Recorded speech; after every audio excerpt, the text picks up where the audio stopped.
नमस्कार दोस्तों, स्वागत है आपका डाइट एंड फिटनेस में। मैं हूँ आपकी होस्ट आकांक्षा और आज की वीडियो में मैं आपको बताने वाली हूँ कि जिंक से भरपूर आहार कौन सा है। तो दोस्तों, जैसे कि आपको पता है कि हमारे शरीर को बहुत सारे विटामिन्स और मिनरल्स की आवश्यकता होती है, जैसे कि विटामिन ए है, बी है, सी है, या फिर मिनरल्स की अगर हम बात करें तो आयरन है, कैल्शियम है। ऐसे मिनरल्स के साथ साथ हमारे शरीर को जिंक की भी बहुत ही ज़्यादा आवश्यकता होती है। जिंक जो है वो हमारे शरीर की जो कोशिकाएं यानी कि सेल्स होती है उनके लिए आवश्यक होता है। जिंक के हमारे शरीर को कई सारे लाभ होते हैं। ये ना ही हमारी रोग प्रतिकार शक्ति बढ़ाता है, लेकिन उसी के साथ साथ अगर कोई घाव हमें हो जाए, कोई जख्म हो जाए, तो उसे भर निकालने में भी जिंक बहुत ही ज़्यादा मदद करता है। अगर आपके आहार में जिंक की कमी होती है तो रूखी त्वचा जैसी समस्याएं पैदा होती है, या फिर हमारी दृष्टि जो होती है, हमारी आंखों की रोशनी जो होती है, वो कम होने के नुकसान भी हो सकते हैं।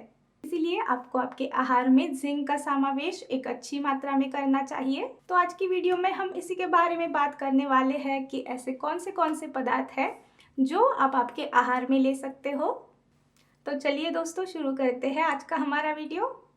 लेकिन हमेशा की तरह मैं आपको याद दिला दूं कि अगर आपने अभी तक मेरे चैनल को सब्सक्राइब नहीं किया है तो जल्दी से सब्सक्राइब कर लीजिए।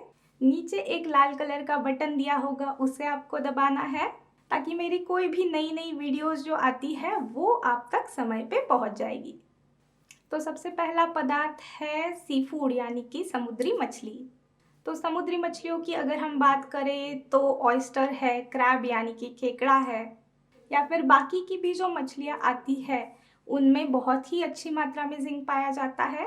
तो अगर आपको मछली खाना पसंद है तो आप मछली का आनंद ले सकते हो और साथ ही साथ आपके शरीर में जिंक की मात्रा भी अच्छी रहेगी। तो समुद्री मछलियों की अगर हम बात करें तो उनमें जिंक के अलावा जो समुद्र से पाए जाने वाले बाकी के मिनरल्स है वो भी बहुत ही अच्छी मात्रा में मिलते हैं। आयरन, कॉपर, सेलेनियम और उसी के साथ साथ B12 विटामिन की भी अच्छी मात्रा हमें समुद्री मछलियों से मिलती है। आपको मछली खाते समय एक चीज़ ज़रूर याद रखनी है कि अच्छे से पका के आपको ये खाना है और सही मात्रा में खानी है। ऑयस्टर्स के अंदर अगर हम देखें तो लगभग 50 ग्राम ऑयस्टर्स के अंदर 8 मिलीग्राम तक जिंक पाया जाता है। तो अब बात करते हैं ओट्स की। तो साबुत अनाज की अगर हम बात करें तो ओट्स जो होते हैं बहुत ही अच्छा पर्याय है जिंक की मात्रा पाने के लिए। 100 ग्राम ओट्स के अंदर लगभग 6 मिलीग्राम तक हमें जिंक मिलता है। उसी के साथ साथ ओट्स जो होते हैं वो फाइबर का भी बहुत ही अच्छा स्रोत माना जाता है। हमारे शरीर से बुरा कोलेस्टेरॉल यानी कि बैड कोलेस्टेरॉल जो होता है उसे कम करने के लिए ओट्स बहुत ही ज़्यादा मदद करते हैं। तो जिन जिन लोगों को डायबिटीज़ की बीमारी है या फिर हृदय की बीमारी है, ऐसे लोगों के लिए भी ये बहुत ही अच्छा पर्याय है। और दूसरी बहुत ही अच्छी बात ओट्स की ये है कि ये बनाने में बहुत ही ज़्यादा आसान होते हैं। तो अगर आपके पास समय की कमी है तो भी कोई चिंता नहीं है, हार्डली 5 या 10 मिनट में ओट्स बन जाते हैं। अगर आपको पसंद है तो दूध के साथ आप ओट्स ले सकते हो, नहीं तो बहुत सारी सब्जियां डाल के ओट्स का उपमा बना के ले सकते हो। तो ऐसा ओट्स का नाश्ता अगर आप करते हो सुबह के समय पे या फिर शाम को जब भी भूख लगती है, तो ऐसे समय पे आप आपके शरीर को जिंक की भी बहुत ही अच्छी मात्रा देते हो। ओट्स के बाद बात करते हैं काबुली चना या फिर मटर यानी कि पीस की। तो काबुली चना जो है या फिर राजमा होता है या फिर मटर यानी कि पीस जो होते हैं उनमें भी जिंक की बहुत ही अच्छी मात्रा पाई जाती है। इन तीन चीज़ों के साथ साथ जो चना होता है, काला चना होता है, उनमें भी अच्छी मात्रा में जिंक पाया जाता है। लेकिन एक बात इन सब चीज़ों की ये है कि इनसे जो भी हमारे शरीर को जिंक मिलता है उसका शोषण हमारे शरीर में बहुत ही कम होता है। लेकिन जो लोग सिर्फ शाकाहार करते हैं या फिर जो लोग वीगन होते हैं यानी कि किसी भी प्रकार का जो पशु से मिलने वाला पदार्थ है वो पदार्थ अगर नहीं खाते हैं तो उनके लिए ये बहुत ही अच्छा ऑप्शन है। तो राजमा है, छोले है या फिर काला चना है, ये सारे पदार्थ हमारे शरीर को जिंक के साथ साथ एक अच्छी मात्रा में प्रोटीन भी देते हैं। तो हमारी मांसपेशियों को मजबूत बनाने के लिए भी ये मदद करते हैं। अब बात करते हैं नट्स यानी कि सूखे मेवे की। सूखे मेवे में अगर देखा जाए तो काजू है या फिर बादाम है, ये बहुत ही अच्छे स्रोत है जिंक के। इन दोनों के साथ साथ मूंगफली के अंदर भी बहुत ही अच्छी मात्रा में हमें जिंक मिलता है। बीजों की अगर हम बात करें तो कद्दू के बीज है या फिर तिल के जो बीज होते हैं, अलसी के जो बीज होते हैं, ये भी हमारे शरीर को अच्छी मात्रा में जिंक देते हैं। तो इन सारी बीजों का और सूखे मेवे का समावेश आपको आपके रोजाना आहार में करना चाहिए। जिंक के अलावा ये सारे पदार्थ हमारे शरीर को गुड फैट्स यानी कि हेल्दी फैट्स हम जिसे कहते हैं वो भी देते हैं, और उसी के साथ साथ ये बाकी के जो मिनरल्स है, विटामिन्स है और फाइबर से भी भरपूर होते हैं।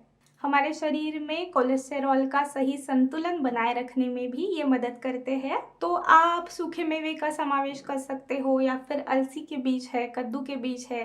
आजकल इनका मिक्सचर जो आता है मार्केट में, आपको मेडिकल शॉप पे मिल जाएगा, या फिर जो हमारे जनरल स्टोर्स होते हैं उनमें भी ये भुने हुए मिक्सचर्स आते हैं। तो आपके जो शाम के स्नैक्स का समय होता है उस समय पे आप ले सकते हो। नहीं तो आपका जो रोज़ाना का खाना जो हमारा हो जाता है, दोपहर का खाना या फिर रात का खाना, उसके बाद भी अगर आप 1 चम्मच लेते हो हमारे सीड्स का मिक्सचर तो बहुत ही ज़्यादा लाभदायक रहेगा। अब बात करते हैं दूध और दूध के पदार्थों की।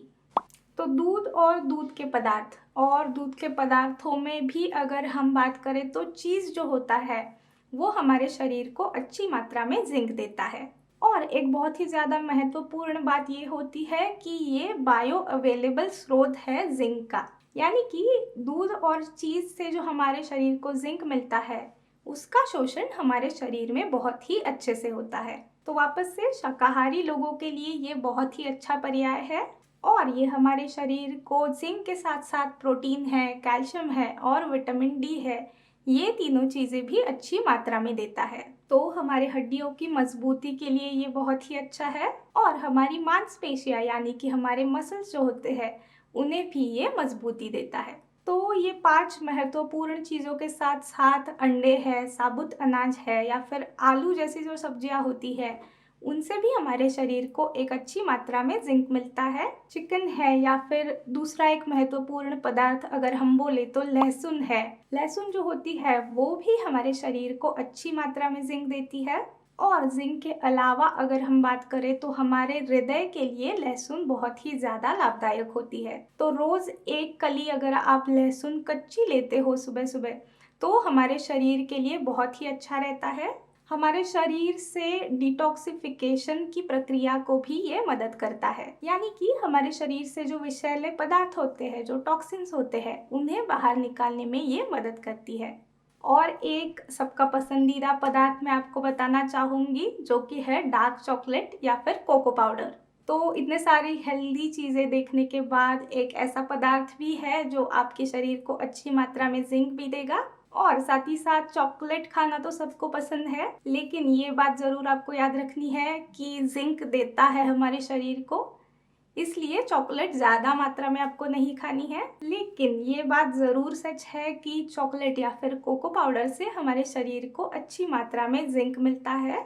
जिंक के साथ साथ इसमें मौजूद जो फ्लेवोनॉइड्स होते हैं वो हमारी रोग प्रतिकार शक्ति बढ़ाने में भी मदद करते हैं। तो इसीलिए कभी कभार आपके दूध में डाल के या फिर आपके प्रोटीन शेक में डाल के आप चॉकलेट का सेवन, डार्क चॉकलेट का सेवन ज़रूर कर सकते हो। तो दोस्तों ये सारे पदार्थ थे जो हमारे शरीर को अच्छी मात्रा में जिंक देते हैं, लेकिन उसी के साथ साथ आपको ये भी याद रखना है कि हमारी उम्र के हिसाब से हर एक की जिंक की जो आवश्यकता होती है शरीर की वो अलग अलग होती है। हालांकि गर्भावस्था है या फिर जो बचपन होता है, छोटे बच्चे होते हैं, उन्हें बहुत ही अच्छी मात्रा में जिंक की आवश्यकता होती है, क्योंकि जिंक जो है वो हमारे शरीर के विकास में बहुत ही ज़्यादा महत्वपूर्ण होता है। तो कितनी मात्रा में जिंक लेना चाहिए, इसके लिए RDA यानी कि रिकमेंडेड डाइटरी अलाउंस करके एक चार्ट आता है, वो मैं यहाँ कहीं पे अटैच भी कर दूंगी, तो आप उससे भी देख सकते हो कि कौन सी उम्र के लिए कितनी मात्रा में आपको जिंक लेना चाहिए। तो ये था हमारा आज का वीडियो दोस्तों।